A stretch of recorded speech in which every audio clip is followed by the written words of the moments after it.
करने जा रहे हैं एक्सरसाइज 1 और एक्सरसाइज 2 का डिस्कशन। तो एक्सरसाइज 1 में सबसे पहले आते हैं 42 है ना, काइनेटिक्स इंजीनियरिंग शीट, जिसका पीडीएफ लिंक इस वीडियो के डिस्क्रिप्शन पे मैंने डाल दिया है।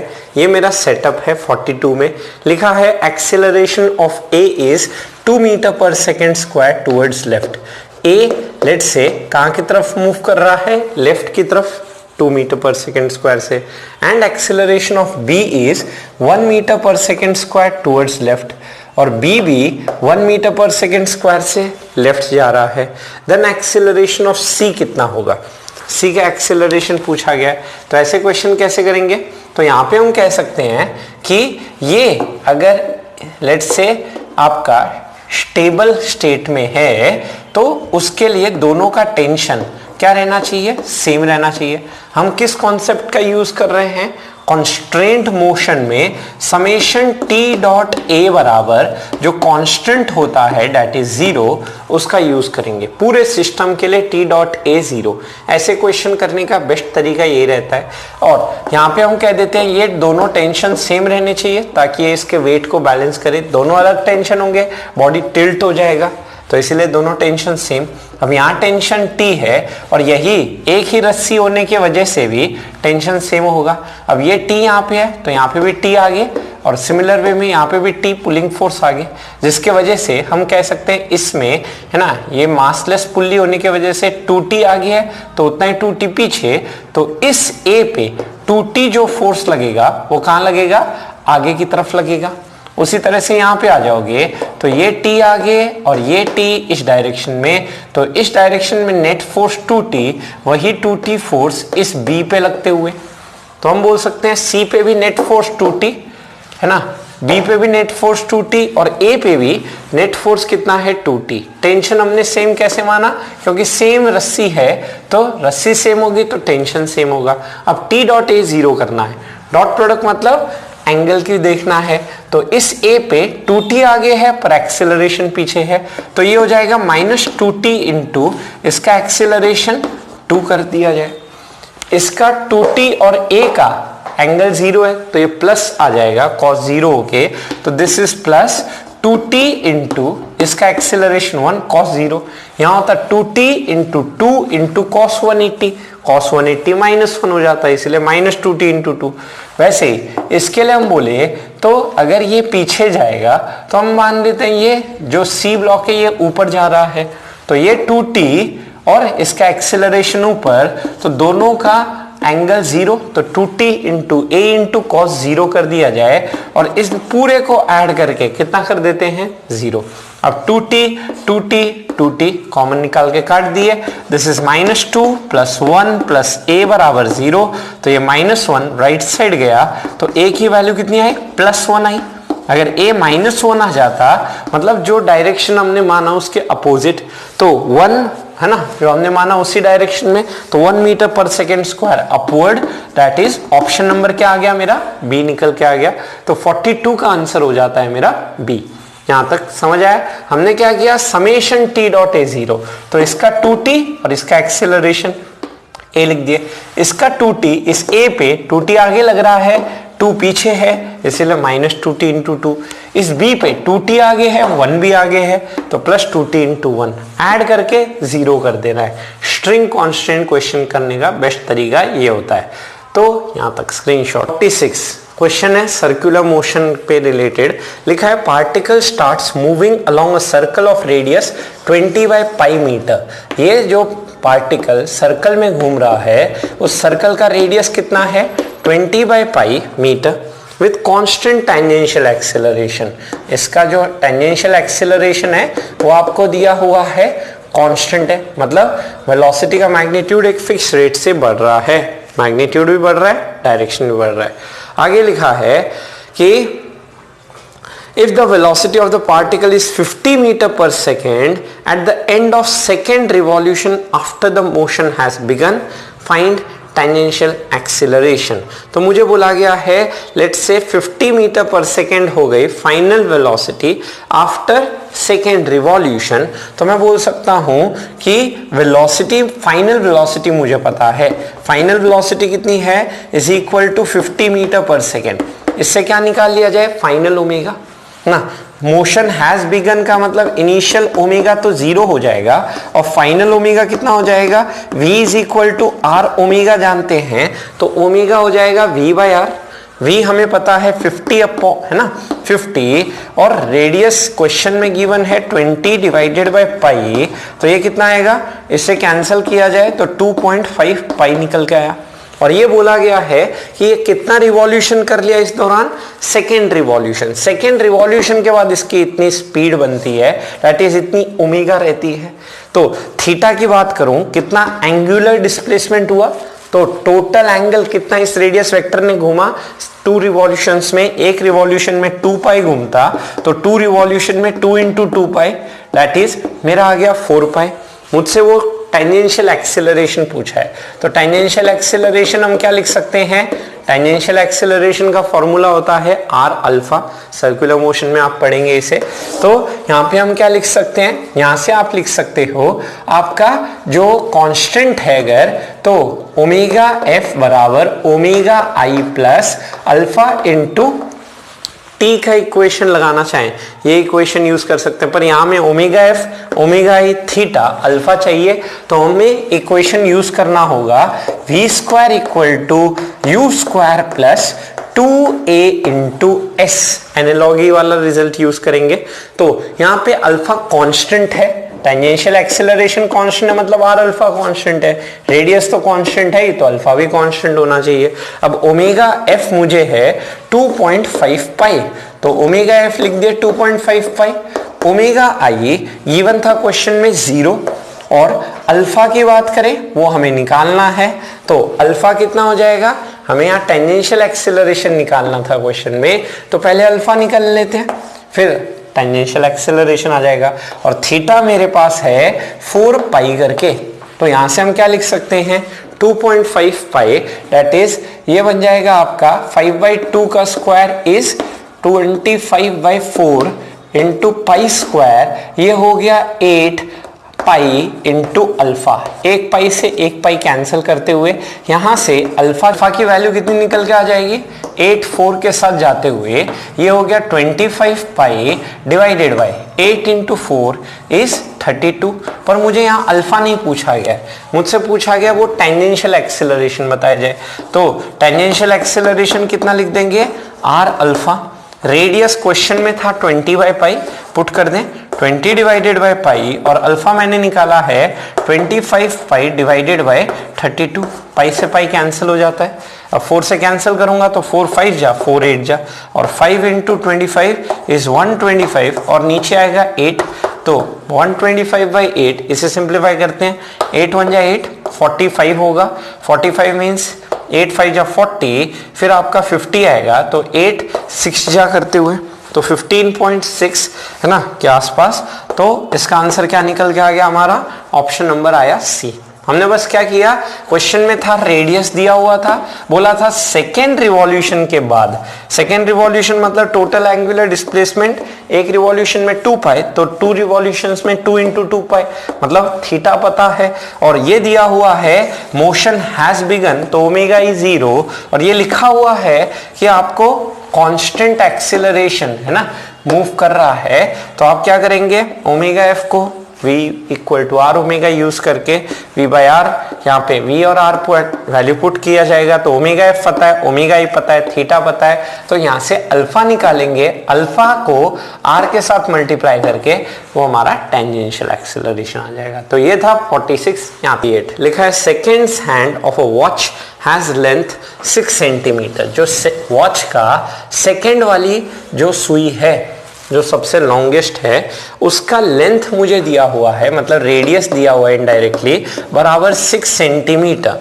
आगे लिखा है speed of the end point and magnitude of difference of velocities ना, let's say at 2 different positions कितनी होगी, तो यहाँ पे हम क्या बोल सकते हैं, यहाँ पे हम बोल सकते हैं कि एट टू परपेंडिकुलर पोजीशन, है ना, तो यहाँ पे हम बोल सकते हैं इनका जो स्पीड होता है, जो वॉच है उसमें जो सेकेंड हैंड मूव करेगा एक यूनिफॉर्म स्पीड से मूव करेगा, वो स्पीड कितना होगा, और फिर पूछा है इस वेलोसिटी के लेट्स से डिफरेंस का मैग्नीट्यूड कितना होगा। तो पहले निकालते हैं स्पीड, ये स्पीड कांस्टेंट स्पीड निकालते हैं। तो स्पीड बराबर क्या हो जाएगा, total distance divided by total time. तो टोटल डिस्टेंस कितना हो जाएगा, सर्कमफ्रेंस, एक पूरे टाइम पीरियड में ये कितना डिस्टेंस मूव करता है, 2 पाई आर सर्कमफ्रेंस के बराबर मूव करेगा। रेडियस मेरे पास है दैट इज 6 सेंटीमीटर। तो यहाँ पे मुझे आंसर निकालना है मिलीमीटर पर सेकेंड में। तो 6 सेंटीमीटर करेस्पॉन्ड्स टू 60 मिलीमीटर।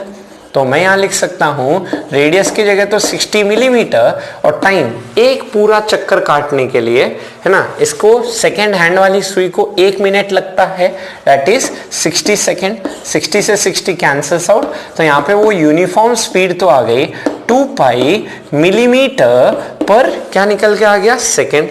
तो फर्स्ट पार्ट का आंसर आ गया 2 पाई, दैट इज या तो ऑप्शन नंबर ए होगा या डी होगा। अब नेक्स्ट आते हैं वेलोसिटी के ना, है ना, डिफरेंस का मैग्नीट्यूड। तो ऑब्वियसली वेलोसिटी चेंज हो रही है तो डिफरेंस जीरो हो नहीं सकता, क्योंकि कुछ ना कुछ, है ना, वेलोसिटी का चेंज आएगा ही। तो आप बेस्ट आंसर बोल सकते हैं डी करके आएगा।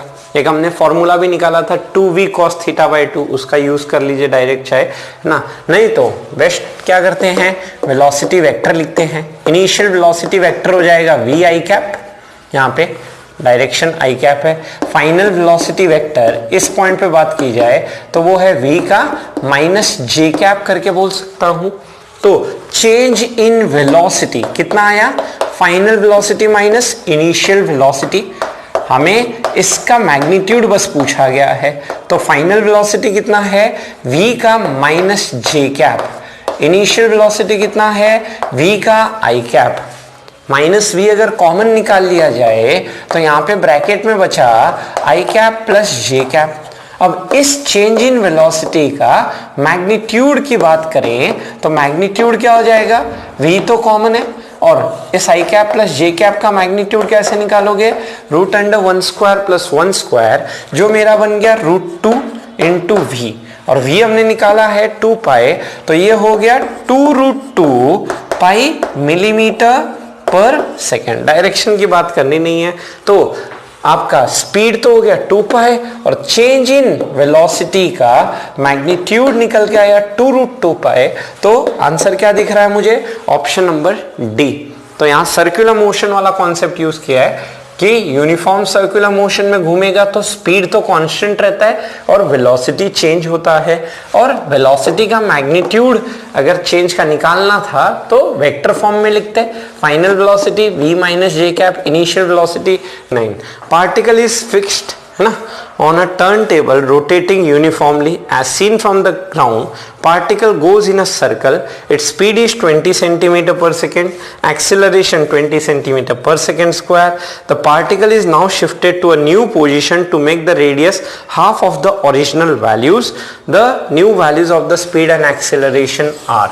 तो क्या क्या क्वेश्चन में गिवन है आपको, यहाँ पे क्वेश्चन में गिवन है कि पहले जो रेडियस था, अब वो रेडियस का रेडियस क्या कर दिया हमने, सर्कल का रेडियस आधा कर दिया। स्टार्टिंग में ये बोला है यूनिफॉर्मली घूम रहा है, मतलब दिस इज यूसीएम। यूसीएम में क्या कहा जा सकता है, स्पीड कांस्टेंट रहता है और बस एक ही एक्सेलरेशन रहता है, दैट इज सेंट्रीपिटल एक्सेलरेशन। तो स्पीड दिया हुआ है 20 सेंटीमीटर पर सेकेंड, और सेंट्रीपिटल एक्सेलरेशन दिया हुआ है इज इक्वल टू आपका, है ना, लेट्स से 20 सेंटीमीटर पर सेकेंड स्क्वायर।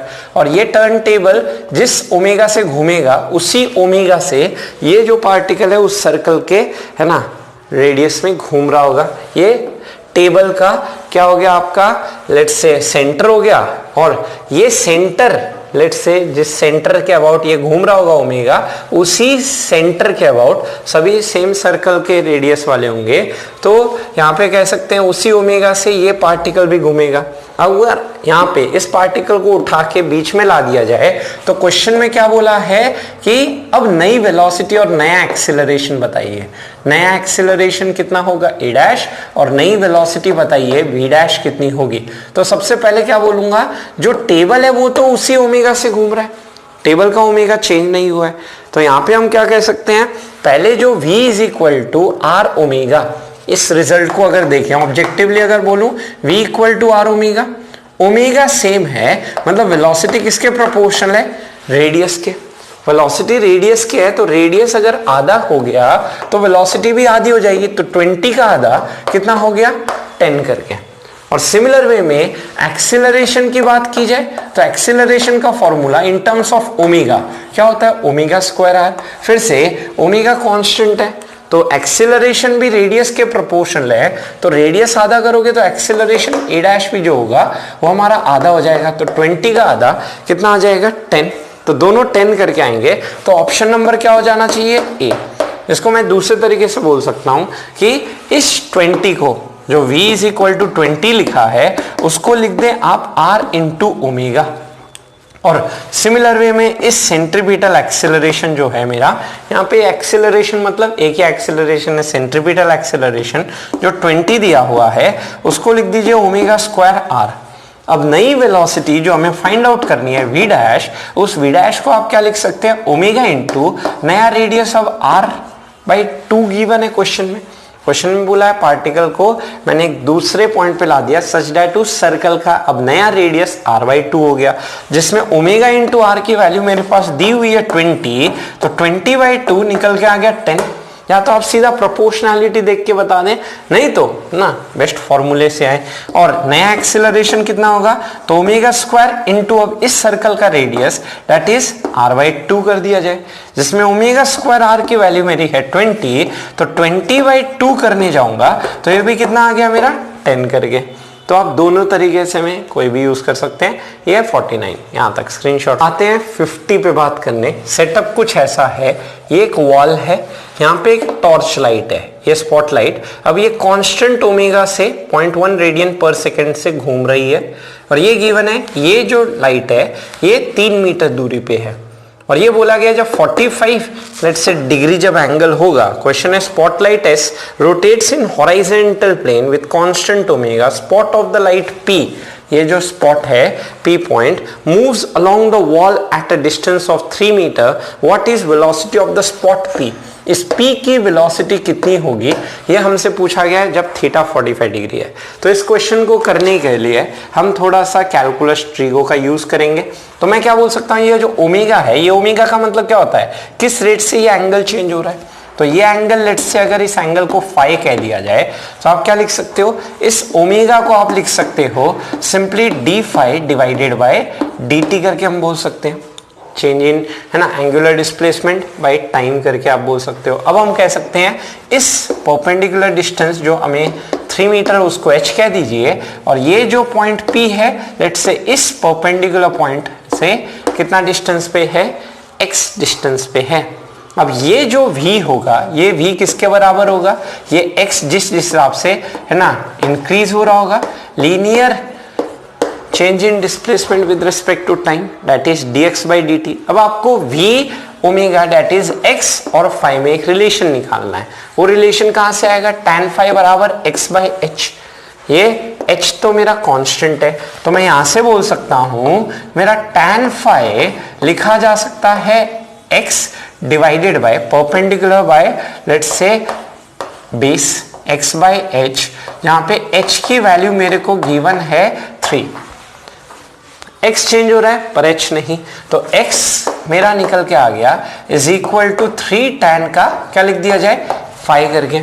मुझे dx by dt निकालना है, d phi by dt दिया हुआ है, क्या कीजिए डिफरेंशिएट टाइम के रेस्पेक्ट में दोनों साइड, तो dx by dt। वैसे यहाँ पे भी 3 कांस्टेंट है, यहाँ पे आया d by dt और ये बन गया tan phi। अब यहाँ पे हम क्या करेंगे, dx by dt तो v है जो मुझे फाइंड आउट करना है और 3 इंटू tan का डिफरेंशिएशन, चेन रूल, यहाँ phi है यहाँ t है, तो पहले tan को डिफरेंशिएट करो, कितना है 6 स्क्वायर phi और फिर phi का t के रेस्पेक्ट में ये आ गया d phi divided by dt।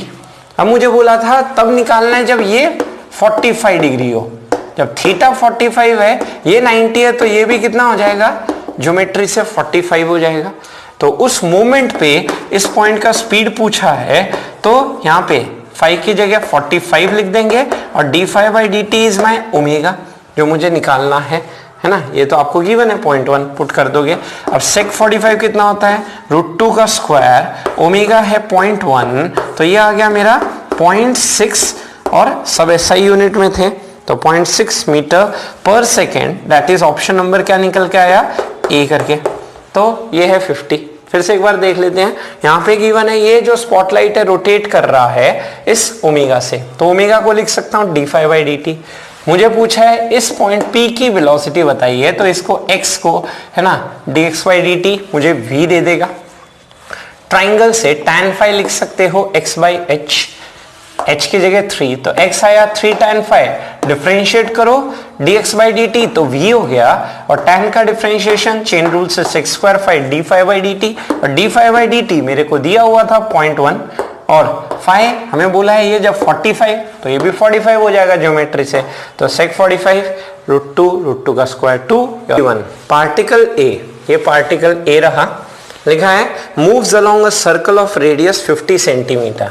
Circle का रेडियस कितना है, 50 सेंटीमीटर। ये पॉइंट A मूव कर रहा है, so that is radius vector, इसका जो रेडियस वेक्टर है इस पॉइंट A का, ये रेडियस वेक्टर R है ना, relative to the point O, ये रेडियस वेक्टर किस पॉइंट के रिलेटिव बोला गया है, इस पॉइंट O के relative, rotates with constant omega, let's say 0.4 radian per second. ये ओमेगा मुझे कितना दिया है, is 0.4 radian per second. Then modulus of velocity of the particle and modulus of its total acceleration. तो इसका लेट्स से आपको total acceleration और इसका वेलोसिटी का ना हमें बात करना है कितना होगा।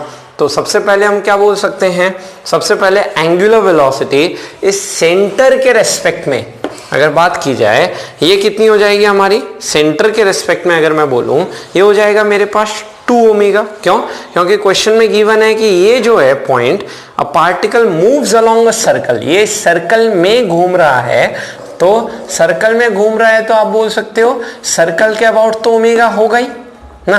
Let's say with respect to a point बोलूं, ग्राउंड फ्रेम में बोलूं तो ओमेगा प्लस ओमेगा, तो सेंटर के रेस्पेक्ट में ओमेगा कितना हो जाएगा अपना, 2 ओमेगा करके हो जाएगा। तो हम बोल सकते हैं यहाँ पे angular velocity with respect to the centre, about centre, इसका ओमेगा डैश कितना हो जाएगा, ओमेगा डैश अगर बोलूं अबाउट सेंटर, तो सेंटर के अबाउट इसका ओमेगा डैश हो जाएगा 2 टाइम्स ओमेगा, ओमेगा है 0.4, तो ये आया 2 into 0.4 is equal to 0.8 radian per second. अब हम बोल सकते हैं हमारा इस पॉइंट का लेट्स से वेलोसिटी कितना हो जाएगा, तो v इज इक्वल टू क्या लिख सकते हैं, r इंटू ओमेगा, और ओमेगा इस सेंटर के अबाउट, तो सेंटर के अबाउट रेडियस हम बोले तो 50 सेंटीमीटर, दैट इज 50/100, और ये है मेरे पास ओमेगा डैश 0.8, तो ये निकल के आ गया 0.4 क्या मीटर पर सेकेंड। और सिमिलर वे में टोटल एक्सेलरेशन बोला है, तो टोटल एक्सेलरेशन क्या होता है अपना v²/r, v की वैल्यू हमने ऊपर निकाली है 0.4 का स्क्वायर, और रेडियस है r, that is 50 centimetre, metre में ले जाओ 1/2, ये हो गया अपना 16 इंटू 2 डिवाइडेड 100, दैट इज 32/100, जो निकल के आया 0.32 let's say metre per second square करके आ गया। अब यहाँ पे चीज समझने वाली क्या है, यहाँ पे देखोगे 4 ऑप्शंस में अगर बोलूं तो 0.4 and 0.32, that is option number D तो आ गया वैसे आंसर। यहाँ पे क्वेश्चन में स्टार्टिंग में ये दिया हुआ था कि ये इस पॉइंट के अबाउट ओमेगा के रिस्पेक्ट में घूम रहा है, तो इस पॉइंट के अबाउट कितना लेट्स से हो जाएगा, तो आपने यहाँ करना क्या था, बस सेंटर के अबाउट इसका जो ओमेगा हो जाएगा वो आपको 2 ओमेगा कर देना था, क्योंकि ये इस पॉइंट के रेस्पेक्ट में दिया था, इस पॉइंट के रेस्पेक्ट में लेके आओगे तो आपका ओमेगा है ना प्लस ओमेगा हो जाएगा, दैट इज यहाँ पे हम बोल सकते हैं 2 ओमेगा करके आ जाएगा।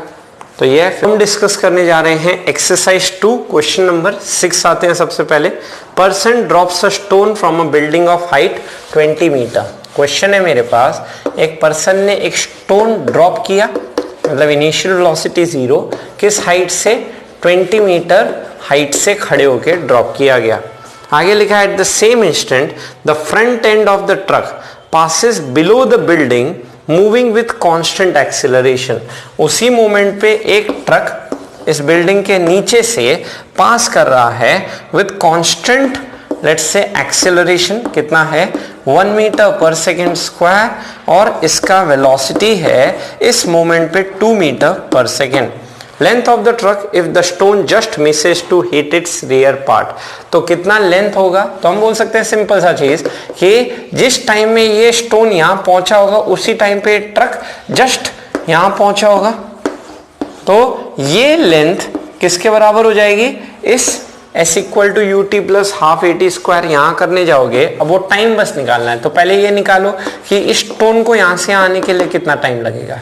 तो स्टोन के लिए डिस्प्लेसमेंट -20, u है 0, हाफ ऑफ a कितना हो गया -g that is 10 and t square कर दिया जाए, तो 10 से 10 कैंसिल, तो t स्क्वायर आया मेरे पास 4, तो t की वैल्यू कितनी आ गई 2।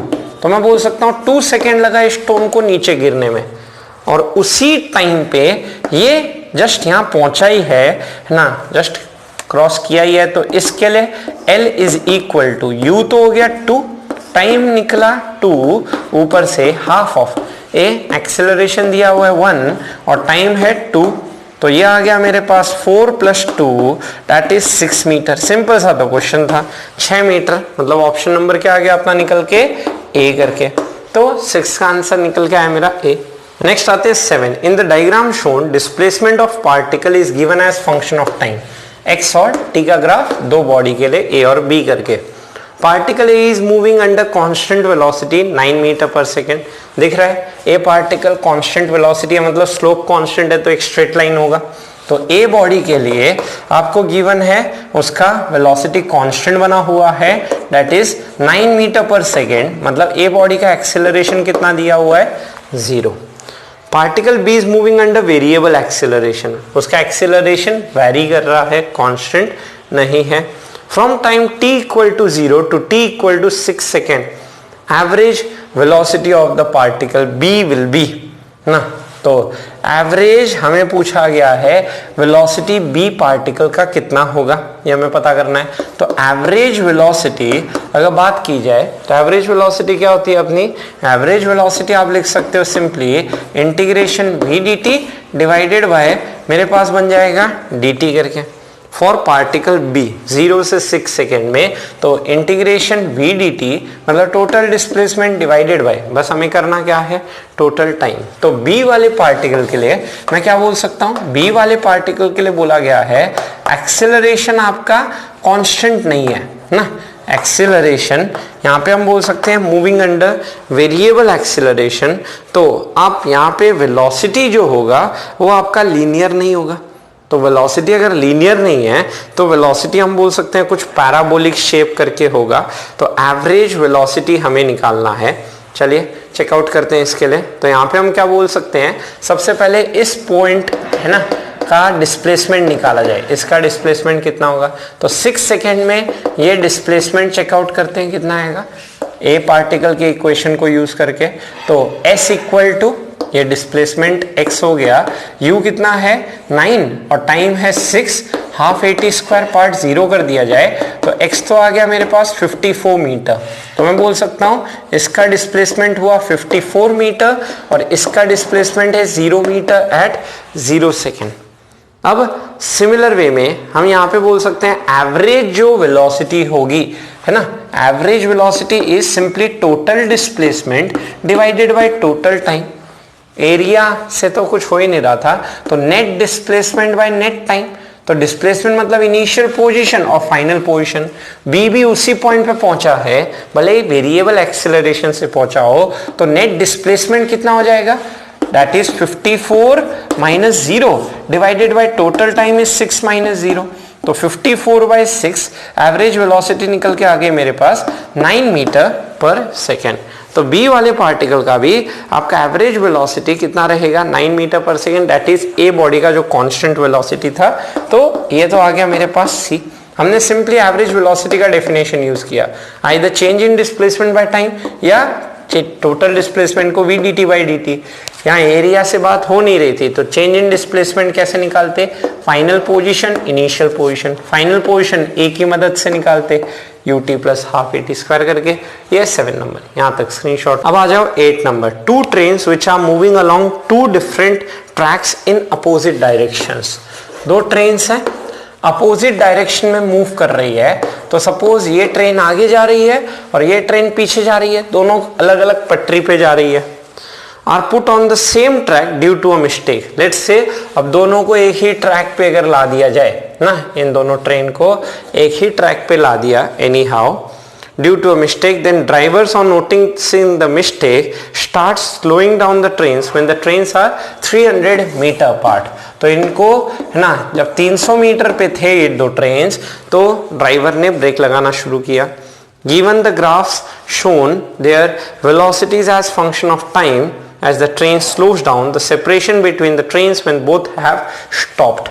तो जब दोनों ट्रेन रुकी होंगी, लेट्स से ये ट्रेन A यहाँ के रुकी होगी, ये ट्रेन B मेरी यहाँ के रुकी होगी, है ना, तो उस पॉइंट पे इन दोनों के बीच का लेट्स से सेपरेशन कितना होगा, ये इस ग्राफ की मदद से हमें बताना है।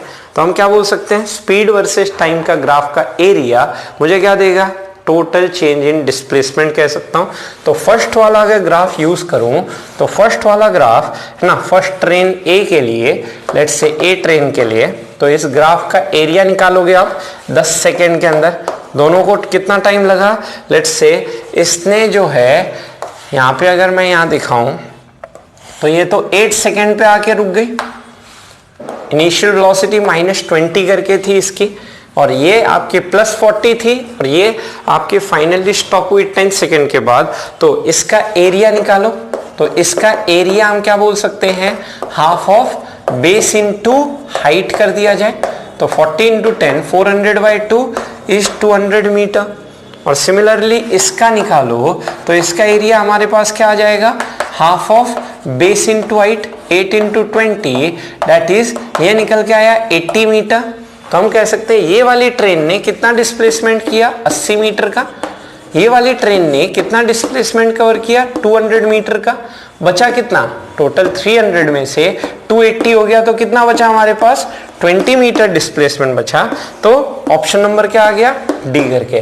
क्यों, हम जानते हैं area under velocity time graph VDT YDX करके होता है, जो हमें क्या बताता है, total change in displacement. Velocity है तो यहाँ पे हमें चेंज इन डिस्प्लेसमेंट बताएगा, मतलब नेट डिस्प्लेसमेंट कितना हुआ इस A ट्रेन और इस B ट्रेन का, तो वो हमने एरिया से निकाल लिया।